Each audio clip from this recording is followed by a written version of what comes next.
മണിയമ്പിള്ള രാജു പ്രതിയായ വാഹനാപകട കേസിൽ മ്യൂസിയം പോലീസിന് വീഴ്ച സംഭവിച്ചിട്ടുണ്ടോ എന്നതിൽ അന്വേഷണം ആരംഭിച്ചു. DCP വിനോദിനാണ് അന്വേഷണ ചുമതല. അപകടം നടന്ന വിവരം ലഭിച്ചത് മുതൽ പോലീസ് നടത്തിയ നീക്കങ്ങളെല്ലാം വിശദമായി പരിശോധിക്കും. എന്നാൽ പോലീസിന് വീഴ്ച സംഭവിച്ചിട്ടില്ലെന്നാണ് മ്യൂസിയം SHO നൽകിയ മൊഴി. മണിയൻപിള്ള രാജു മദ്യപിച്ചാണോ വാഹനം ഓടിച്ചിരുന്നത് എന്നതിൽ വ്യക്തത വരാൻ രക്തപരിശോധനാ ഫലം ലഭിക്കണം. ഇതിനായി 2 ദിവസം കാത്തിരിക്കണം. ബൈക്ക് കാറിലിടിച്ച് യുവാക്കൾ റോഡിലേക്ക് തെറിച്ചു വീണത് കണ്ടിട്ടും മണിയൻപിള്ള രാജു വാഹനം നിർത്താതെ പോയി എന്നതാണ് പ്രധാന കുറ്റം. പരിക്കേറ്റവരെ ആശുപത്രിയിലെത്തിക്കാനോ വിവരം ഉടൻ പോലീസിനെ അറിയിക്കാനോ രാജു തയ്യാറായില്ല. കാർ ഓടിച്ചത് മണിയൻപിള്ള രാജുവാണെന്നത് തുടക്കത്തിലെ തിരിച്ചറിഞ്ഞിട്ടും പോലീസ് ഗുരുതര അലംഭാവം കാണിച്ചെന്നാണ് ആരോപണം.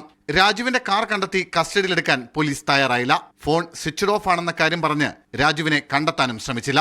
വീട്ടിൽ പോയെന്നും ആരെയും കണ്ടെത്താനായില്ലെന്നുമാണ് പോലീസ് വാദം. ഈ ആരോപണങ്ങളാണ് കമ്മീഷണർ അന്വേഷിക്കുക. പോലീസിന്റെ സൈഡിൽ എന്തെങ്കിലും നിയമലംഘനം ഉണ്ടായിട്ടുണ്ടോ എന്ന് പരിശോധിക്കാനായിട്ട് DCPയെ ചുമതലപ്പെടുത്തി അന്വേഷിച്ചിട്ട് റിപ്പോർട്ട് കൊടുക്കാൻ പറഞ്ഞിട്ടുണ്ട്. ഇന്നലെ രാവിലെ 9ഓടെയാണ് രാജു മ്യൂസിയം പോലീസ് സ്റ്റേഷനിലെത്തിയത്. പിന്നെയും അരമണിക്കൂർ കഴിഞ്ഞു വൈദ്യപരിശോധനയ്ക്ക്. രാജുവിന് സ്റ്റേഷൻ ജാമ്യം നൽകിയ ശേഷമാണ് കാർ കണ്ടെത്തിയതെന്നതും പോലീസിന്റെ വീഴ്ചയെന്നാണ് ആരോപണം. എന്നാൽ നടപടിക്രമങ്ങളിൽ പോലീസിന് വീഴ്ച പറ്റിയിട്ടില്ലെന്നാണ് മ്യൂസിയം SHO കമ്മീഷണർക്ക് നൽകിയ മൊഴി. മീഡിയ 1 തിരുവനന്തപുരം.